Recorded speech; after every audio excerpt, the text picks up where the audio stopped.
Welcome to the Coast to Coast podcast, brought to you by Play Picks and the Lines, coming to you from the West Coast. Josh Lander, joined by Nate Weitzer, holding it down on the East Coast as always. Nice little small Tuesday night slate, only 3 games to talk about. We've got a video up on each. Nate has his great article up on playpicks.com as well with some of these best bets, as well as some player props that we'll also dive into with each game today. Make sure to like and subscribe to that page, as we will fast forward our gift card opportunity from yesterday. We had John Morant's points, rebounds, and assists, which nobody got at 35. So we're pushing that forward to today. Make sure you check out this video, like and subscribe to be eligible to jump into the comments and give us the prop we'll offer you here in just a minute.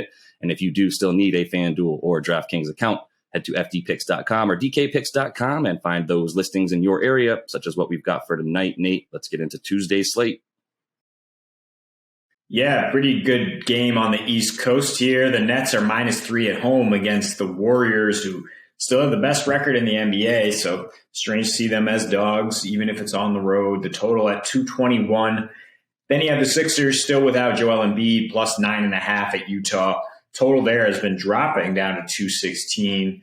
And then the Spurs plus 7.5 at Clippers, total hovering at 220 there.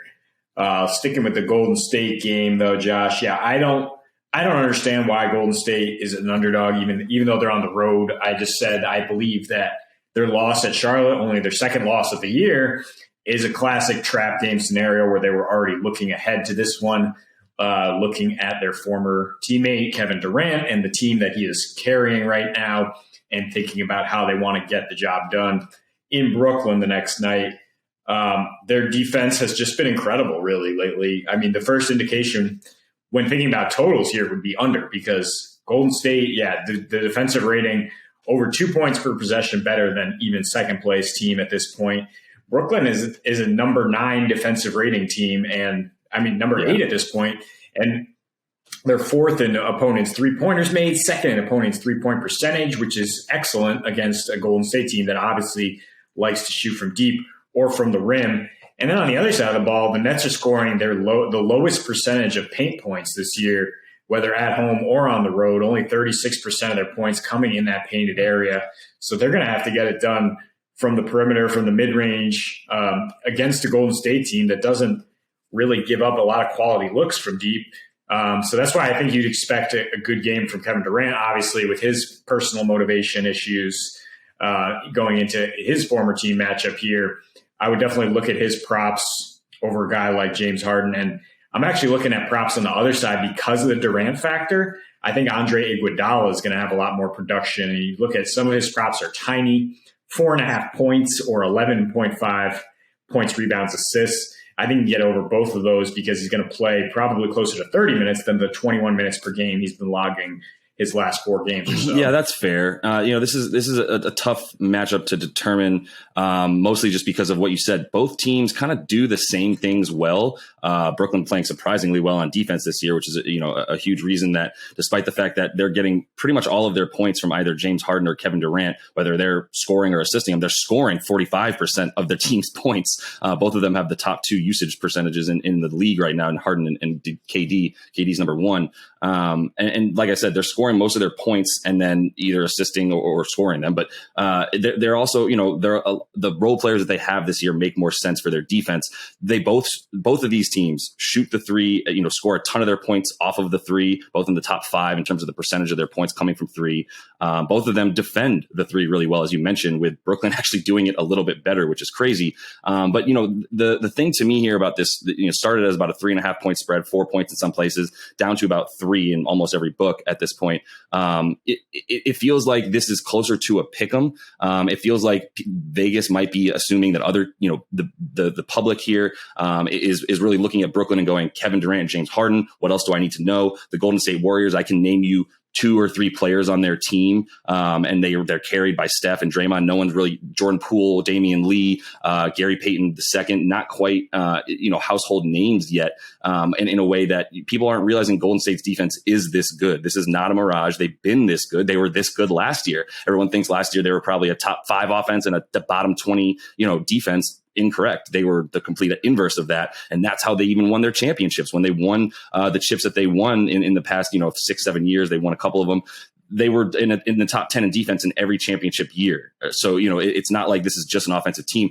I think this is a lot closer to a pick 'em than it should be, than it is. And that's why I would take, the Dubs. It's not a great night for teases as there's only 3 games on the slate. But I would consider the under there and teasing that up with the spread for the Warriors there. Get them at 7. I'd feel really good about pushing that up, because I do think that this is within a 5-point game in the first place. If I take the Dubs and just tease them up since they already get those 3 points, that's something that I would feel good about.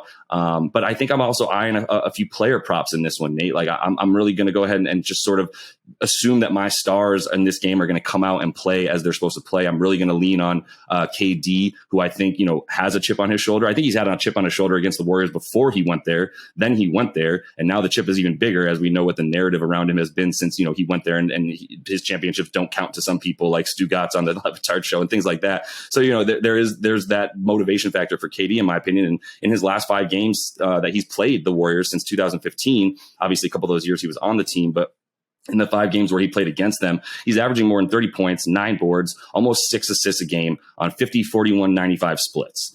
He's also getting to the line 8 times a game, and he's getting one steal and a couple blocks per game as well. So he's bringing it everywhere. I would look at his PRA tonight. If you consider it 43.5, that's slightly under what his season average is for points, rebounds, and assists combined. And even if you just take him to be the highest scorer in the game, that's plus 120, as right now Steph is the favorite to do so. I still think KD carries his team as much, if not more, than Steph on offense at this point, probably more, considering the depth that the Warriors do have this season. And I would be considering that, in terms of taking the Dubs, the last thing, that second unit is way better on the Warriors than it is on the Nets. They are -7 point differential when KD and James Harden are not on the floor this season. So I think the Warriors can beat you in more ways. I think they are better defensively. I do think KD will be the top point scorer. And I'm going to throw a few different bets on this one tonight, to be honest.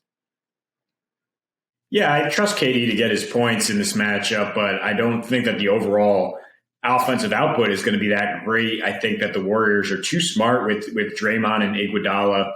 They have the personnel to rough KD up a little bit, to get him a little bit out of his comfort zone. Maybe he gets his 30 points in an inefficient fashion. And that's why, I like your idea of teasing Warriors up to +7 and the total up to 225. I don't think we get there. I don't think we even get there at 220 if you just want to bet the total as it stands. Look, the Warriors are 14-27 to the under on the road since last year. Their offense drops a ton. Their defense is not dropping anywhere this year. And the Nets have been consistently going under as well. I think that they have a great defensive scheme with that Jock Vaughn handles, not Steve Nash, and that they will do their best to get the ball out of Curry's hands. With still no Klay Thompson, I don't see the Warriors finding as much offensive success to get them over their team total. So I like an under. I like a close game. And therefore, I think you should absolutely take the Warriors with the points. Absolutely. And before we run out of time, I did want to mention that this is the video with our gift card opportunity. We are looking at our stars out in this one, Nate. So, or stars playing, obviously, and going off in this one, in my opinion. So we're looking for the combined point total of Steph Curry and Kevin Durant. If you are liked and subscribed to that page, make sure you jump in those comments and just let us know what you think their points total combined will be. Thanks for sticking around for the end of the video to find out what that gift card prop is, and we'll look to get that to whomever is able to get that right. But that is all the time that we have for today, Nate. We will continue on with this small slate, a couple other videos of the other 2 games up on tonight's Tuesday night small NBA slate. And until we see you next, happy betting.